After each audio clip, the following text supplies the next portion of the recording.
muerte poética.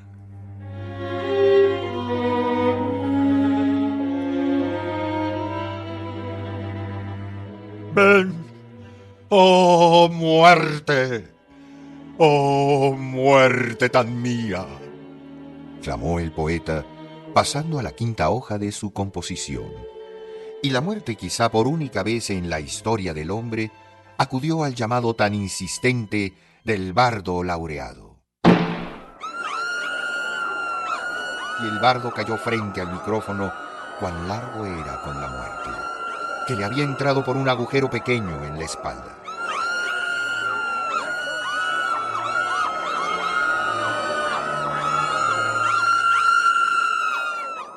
Las luces se habían encendido de golpe, todas las luces del foro y los grandes reflectores.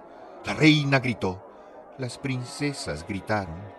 La explosión del arma homicida casi no se había oído. Tal vez esos ruidos y esas luces despertaron a don Teodulo Batanes, que poéticamente dormía en la butaca. Al despertar vio al poeta de riguroso frac tendido a los pies del micrófono, a la reina en su trono cubriéndose la cara con las manos, a las princesas en sus tronos menores haciendo lo mismo, tratando de ocultar de la vista de sus bellos y encantados ojos la presencia de la muerte en el teatro. Varios de los poetas y oradores presentes se acercaron al cadáver.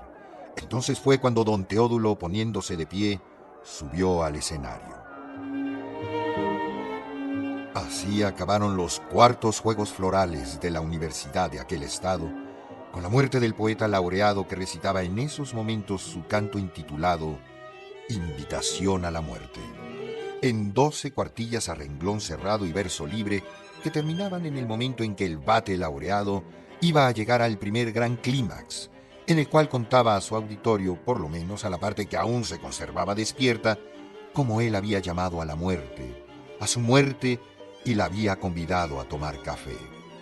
Pero el auditorio no se enteró de si llegaron a tomar ese café, ni siquiera supieron si la muerte había aceptado, pues la muerte, quitándose de ficciones poéticas, llegó en persona y se lo llevó.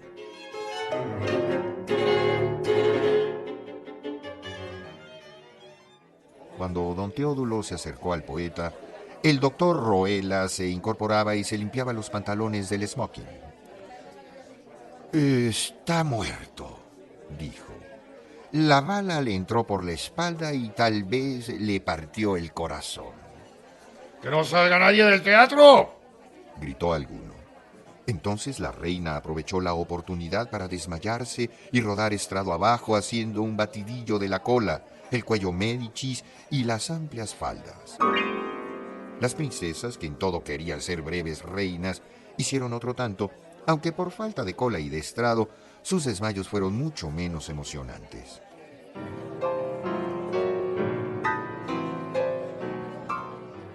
Los chambelanes empezaron a recoger a su desmayada corte, los policías se situaron en las puertas de entrada y de salida, las damas que estaban entre el público gritaron, algunos caballeros que se creían con autoridad subieron al foro. Don Teodulo, mientras tanto, en medio de ese ir y venir, se chupaba un dedo en actitud meditabunda y recorría todo el foro con la vista. Por fin se restableció en algo el orden. La reina y las princesas fueron llevadas a los camerinos, el cadáver fue cubierto con un costal y se permitió al público que pasara a los pasillos del teatro. Tan solo los que habían estado en el foro o cerca de las bambalinas tuvieron que quedarse allí. En la mesa de los premios, donde se habían instalado los prohombres del jurado, se instaló ahora el jefe de la policía y un diputado que era el mantenedor de los juegos. Don Teodulo, enemigo de estar en pie por aquello de los callos, se sentó también frente a la mesa sin hacer caso de las miradas coléricas del diputado. El jefe de la policía de aquel estado, el coronel Santos, era amigo suyo y lo saludó con una sonrisa. «El tiro vino de atrás», dijo el coronel Santos. «El poeta estaba parado frente al público». «Indudablemente», dijo el diputado. El foro estaba cerrado en el fondo por una inmensa cortina de terciopelo rojo muy corriente que servía como dosel al trono de la reina. Frente a la cortina, a cada lado del trono, había una banqueta con 2 escalones, en la cual estaban las sillas de las princesas, ahora ocupadas por los empleados del teatro, electricistas, tramoyistas, etc. El micrófono estaba a la izquierda y la mesa de los premios a la derecha, cerca de las candilejas. La inmensa cortina en forma circular era de una sola pieza. El coronel ordenó que se buscara si se había disparado a través de ella. No lo creo, dijo don Teodulo. Hubiera sido demasiado riesgoso. Sin apuntar, el asesino o victimario podía herir o matar a cualquiera de la concurrencia o público. Nada se pierde con buscar, dijo el diputado, que veía con malos ojos la intromisión de don Teodulo. Frente a él tenía las hojas con las que llevaba escrito su discurso. Al ver la cantidad, don Teodulo casi dio gracias a Dios del accidente que había impedido la lectura de tan largo discurso, pero luego se arrepintió de su poco cristiano pensamiento y rezó un requiem por el alma del poeta muerto. Varios gendarmes esculcaron las cortinas detenidamente y no encontraron agujero alguno.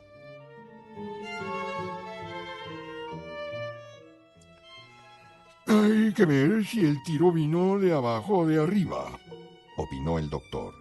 viendo la trayectoria de la bala dentro del cuerpo. Se movía tanto al recitar, interrumpió el coronel, que es difícil averiguarlo. Yo no recuerdo si estaba agachado o erecto. Agachado, dijo uno. Erecto, dijo otro. ¿Estaba echado hacia atrás? Dijo un tercero. Tenía la mano levantada y la cintura flexionada. Ya ve usted, dijo el coronel. No podemos conocer la trayectoria de la bala porque nadie recuerda la postura que tenía cuando recibió el impacto.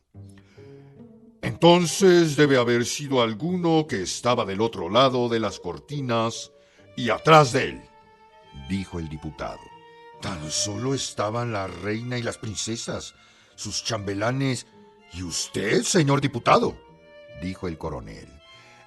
Fuera bueno esculcarlos o registrarlos a todos para ver quién trae un arma o pistola, opinó don Teodulo.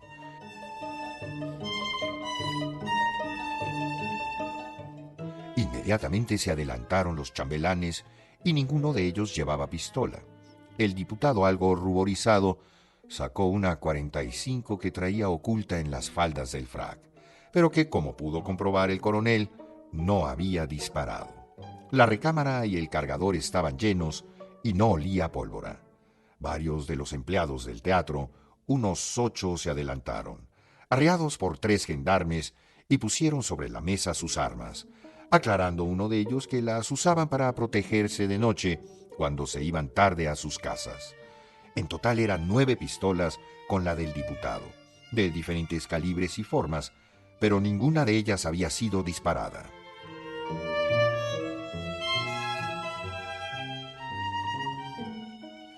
Hay que buscar el casquillo y ver si hay más armas escondidas, dijo el coronel.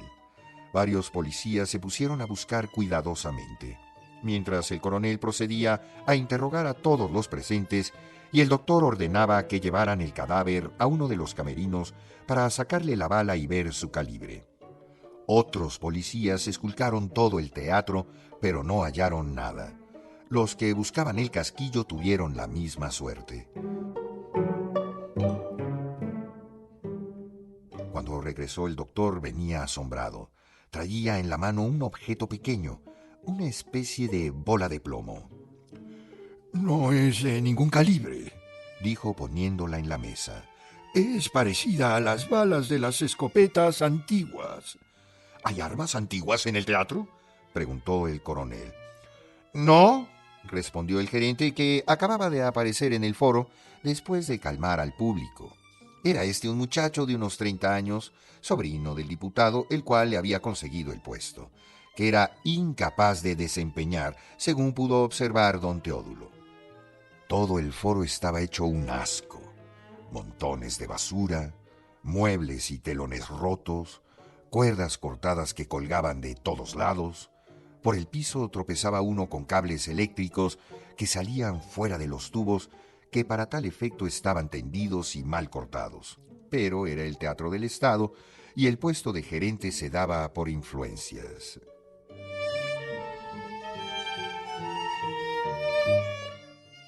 ¿Usted hizo el programa de la función?, volvió a preguntar el coronel. Sí, repuso el gerente. Yo lo hice. Para eso está de gerente en este teatro, intervino el diputado. El programa lo redactamos entre él y yo, poniendo mi discurso hasta el final. ¿Y por qué hasta el final?, preguntó don Teodulo. Pues, repuso el diputado enrojeciéndose, pues, por lo que a usted no le importa. Don Teodulo siempre había sido un hombre sensible. Cuando la dueña de la casa de huéspedes en la cual se alojaba lo regañaba, se sentía molesto, aunque pensaba que no debía importarle nada y que bien pudiera replicar, pero no replicaba y se sentía molesto. Ahora se sintió así, pero se armó de valor, pensando que era mucho más fácil pelear con un diputado que con la casera. Tan solo preguntaba la razón o motivo que tuvo para poner su discurso hasta el final del programa, cuando es costumbre que los mantenedores hablen antes de la recitación de las obras premiadas. Lo puse ahí porque se me dio la gana. Quería mi tío hacer resaltar la importancia de su pieza oratoria, dijo el sobrino gerente muy turbado. Me había ordenado que se encendieran todos los reflectores del foro en el momento en que empezara a hablar. Ajá, exclamó don Teodulo, satisfecho de haber llegado a la verdad.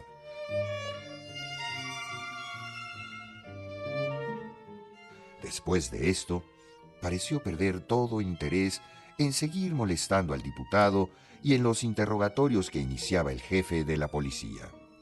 En lugar de escucharlos, se levantó y recorrió lentamente el foro del teatro y las bambalinas. Luego tocó la puerta de uno de los camerinos y fue invitado a pasar por la reina, que ya sin la majestad de su cuello Médicis con 4 perlas en las puntas y de su gran cola de terciopelo rojo con piel de conejo blanco, parecía cualquier cosa. ¿Conocía usted al poeta?, preguntó don Teodulo después de las acostumbradas frases de condolencia y asombro ante el crimen. ¿Quién no iba a conocerlo?, repuso la reina, secándose los ojos y las mejillas surcadas por lágrimas y rímel. Era el poeta oficial de la universidad, y no hubo fiesta o tertulia en la que no recitara alguna de sus composiciones. ¡Ay! Recitaba tan bonito. Efectivamente, todos me aseguran que era un buen hombre. Era un santo. Todos lo adoraban en la universidad y fuera de ella. No me explico quién pudo tener ganas de matarlo. Tal vez alguien de buen gusto que no quería seguir escuchando las 12 cuartillas de versos. ¿Cómo?, preguntó la reina azorada. Don Teodulo se dio cuenta de que había metido la pata y cambió rápidamente la conversación. ¿Usted estaba atrás de él?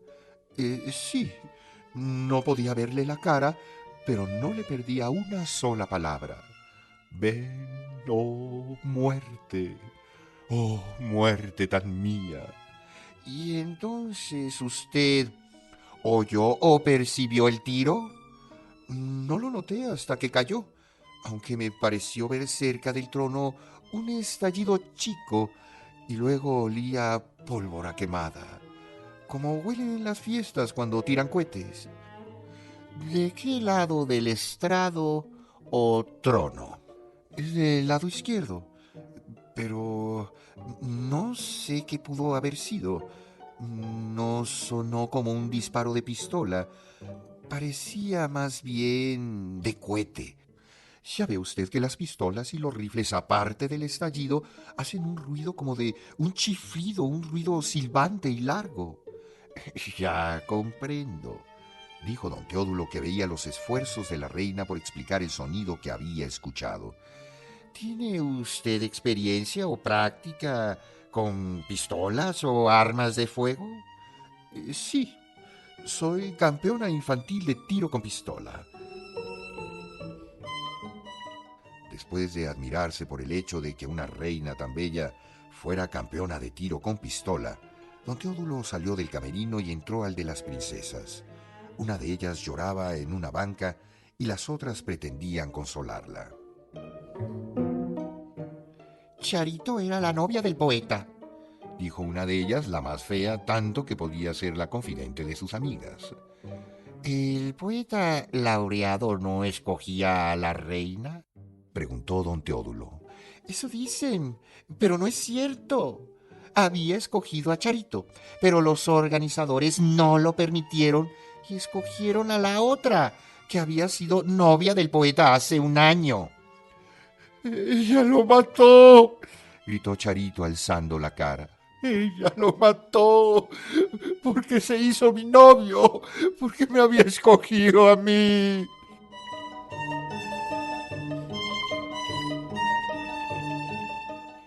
Don Teodulo salió discretamente del camerino y se mezcló con los empleados del teatro. La opinión de todos ellos era unánime. El poeta era un santo y el mejor del mundo. Don Teodulo estuvo conforme en lo de la santidad, ya que no le constaba lo contrario. Pero no pudo estar conforme en lo segundo, porque sí le constaba lo contrario, aunque se guardó su opinión. En un rincón lloraba un obrero, un hombre grueso, de unos 50 años de edad. Don Teodulo se acercó a él y le puso una mano en la espalda. Era como mi hermano, dijo el obrero lloriqueando. Por las noches nos juntábamos en la plaza bajo los árboles y nos hablaba de cosas grandes, nos recitaba poemas. Era como mi hermano. Lloró otro poco a grandes sorbos bajo la mirada paternal y compasiva de don Teodulo. Le digo que era como un santo. Sabía su valor como poeta, pero era tan humilde. Figúrese usted que cuando me entregaron la lista de luces para el foro, voy viendo que no se debía encender los reflectores grandes hasta el momento en que hablara el diputado. Nuestro poeta iba a recitar a oscuras. El sobrino del diputado, al que han puesto de gerente, me encargó especialmente que no encendiera las luces hasta que estuviera hablando el diputado, alegando que era la parte más importante de la fiesta. ¿Qué sabe él de fiestas de arte? Claro que tiene que hacer lo posible para que su tío, malas lenguas dicen que es su padre, y hasta lo ha nombrado su heredero, se luzca hasta donde sea posible. Pero nosotros teníamos que ver por la fama de nuestro poeta, así que no le hice caso. Y cuando llegaba el primer clímax del poema, encendí los reflectores grandes. Y ahora está muerto. ¡Asesinado! Pero yo le encendí las luces sin hacer caso al tal sobrino. ¿Qué sabe él de estas fiestas? Figúrese que puso el micrófono del lado izquierdo y se empeñó en clavarlo al suelo para que nadie lo pudiera mover. Siempre lo han dejado suelto, para que cada poeta lo ponga donde quiera. A nuestro poeta le gustaba llevarlo frente al trono. Los sollozos volvieron a conmover la corpulenta mole del electricista. Don Teodulo le acarició el hombro y se alejó, buscando algo en el suelo. Mientras tanto, el coronel ya había acabado de interrogar a todos los presentes Ya tenía una lista con el nombre y domicilio de todos los espectadores y se disponía a retirarse. El diputado, como hombre que acaba de enriquecerse, ofrecía su coche, aclarando que era muy grande y muy bueno para llevar a sus casas a los que quisieran, pero la invitación no parecía incluir a don Teodulo. El sobrino daba órdenes que creía pertinentes, recorriendo el foro de un lado a otro y moviendo sin ton ni son los muebles. Don Teodulo se acercó a la mesa y, sentándose sobre ella, con gran disgusto del diputado, le contó al jefe de la policía todo lo que había oído, especialmente lo de la reina y la princesa Charito.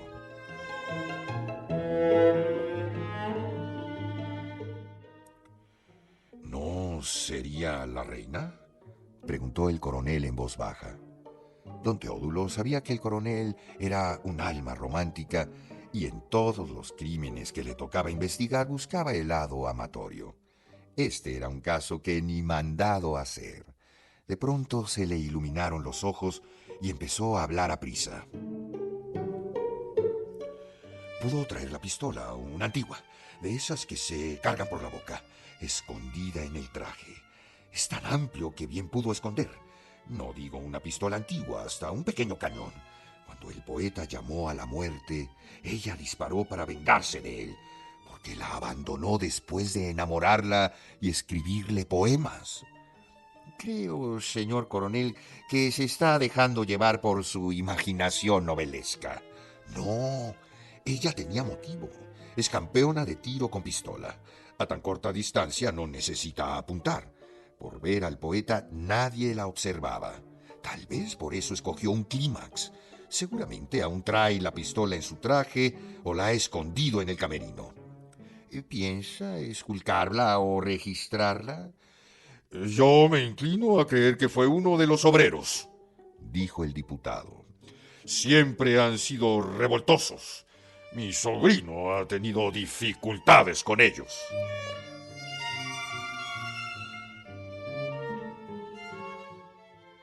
El coronel no escuchaba. Sus ojos se habían perdido en la lejanía y pensaba en la belleza de ese crimen. La reina de los juegos mata al poeta que la ha despreciado. Sería un crimen que pasaría a la historia, un crimen famoso resuelto por él. Sería algo así como uno de los eternos romances, como Píramo y Tisbe, como Romeo y Julieta, como... Sus pensamientos se detuvieron, porque de pronto no pudo encontrar otro romance que hubiera tenido un fin trágico. Un rato quedaron todos en silencio. Don Teodulo semidormido. El coronel habló. Eso es. Este es un caso como el de Otelo, pero al revés. Es un caso extraordinario, maravilloso. Podría serlo, replicó don Teodulo, pero desgraciadamente o felizmente, por mejor decirlo, no es así. Esos casos trágicos se prestan muy bien para el drama o la novela, pero yo considero que en la vida real son por demás molestos o desagradables. ¿Qué haríamos en un juzgado moderno con el lamentable caso de Otelo?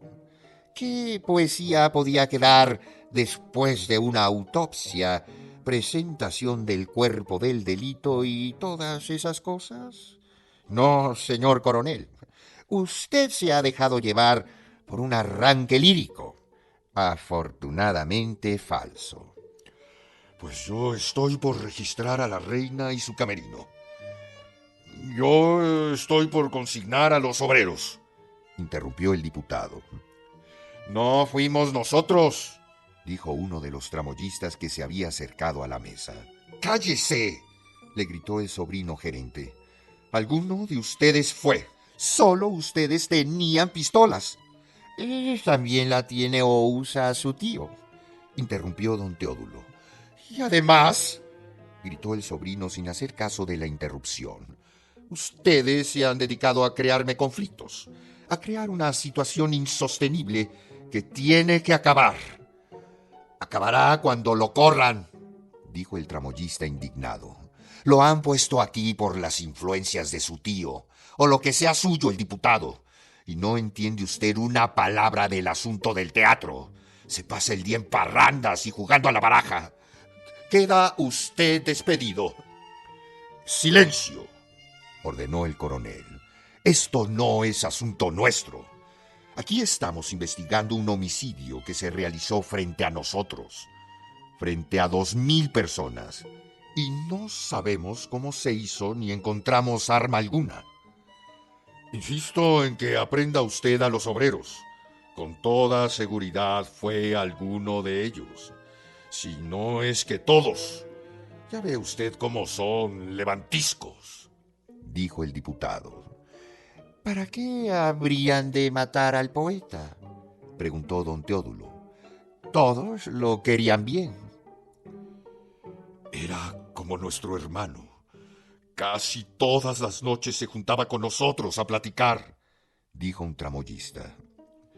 Queremos saber quién lo mató, dijo otro. Eso queremos saber todos, dijo el coronel.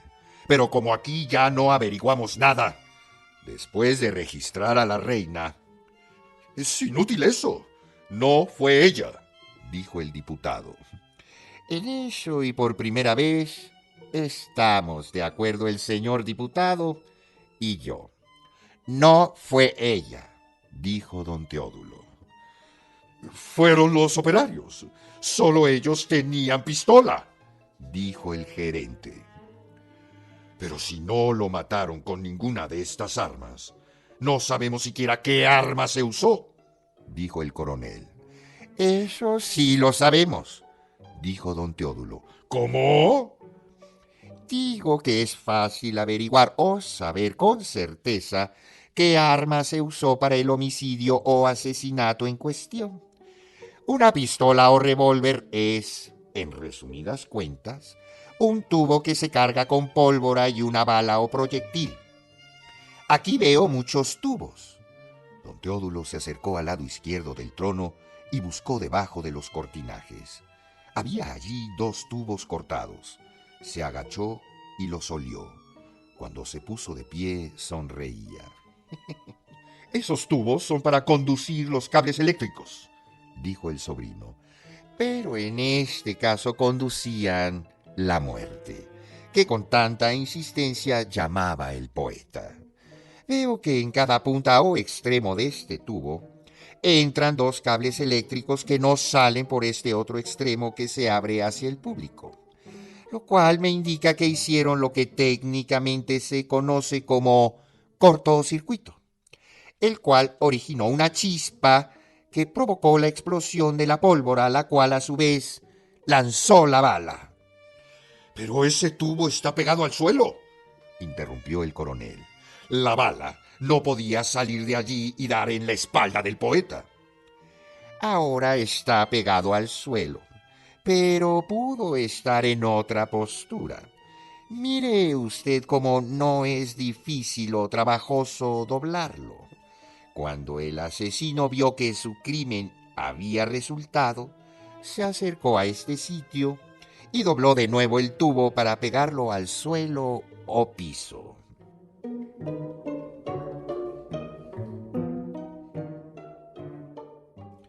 El coronel se acercó al tubo que señalaba don Teodulo y aclaró que efectivamente olía a pólvora. Al enderezarse dijo: Entonces, el asesino preparó su arma de manera que, al hacerse el cortocircuito, se disparara previamente apuntada al lugar donde estaría el poeta. U otra persona, aclaró don Teodulo. Visto eso, dijo el diputado, con mayor razón insisto en que aprenda usted a uno de los operarios, probablemente al electricista. Solo una persona que conozca lo bastante el teatro pudo meditar un crimen semejante. Así es, dijo el coronel, pero no veo qué motivo tuvieron para asesinar al poeta, que no le hacía mal a nadie. ¿Usted no sabe de ningún motivo o razón?, preguntó don Teodulo al sobrino. ¿Yo? Casi ni lo conocía. Pudo haber un motivo. Alguien no quería aguantar la lectura de las 12 cuartillas de Llamados a la Muerte, pero, añadió sonriendo don Teodulo, no creo que ese haya sido el motivo o móvil, aunque sería comprensible. ¿Es usted estricto con sus operarios? Naturalmente. Entonces, ¿por qué no ha reprendido al electricista en jefe por haber encendido los reflectores antes de tiempo? No, no me había fijado en ello. Sí se había fijado. Lo que pasa es que no le convenía hablar del asunto porque usted había preparado esa arma. El diputado rió. ¿Por qué cree usted que mi sobrino mató a ese poetrastro desconocido? Mi sobrino va a ser rico e importante cuando yo falte, y no necesita nada. En verdad que no había motivo o razón para que matara al poeta, que en paz descanse. Pero es que no pensaba en matar o asesinar al poeta, pensaba en matarlo a usted, su tío, para heredarlo cuanto antes, ya que en sus parrandas y juegos ha de haber perdido gran cantidad de dinero. Por eso ordenó al electricista que los reflectores no se encendieran sino hasta que estuviera usted frente al micrófono, que había clavado en el suelo para que no se pudiera mover y asegurar la puntería del arma. Pero el electricista amaba al poeta y encendió las luces antes de tiempo. Y la muerte llegó al poeta que la llamaba.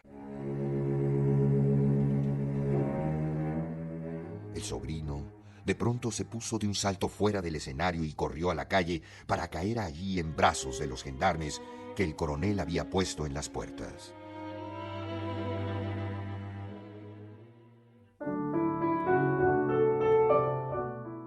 Más tarde, don Teodulo le invitaba una copa de mezcal al electricista. No es bueno ni conveniente llamar a la muerte así nada más. A veces viene,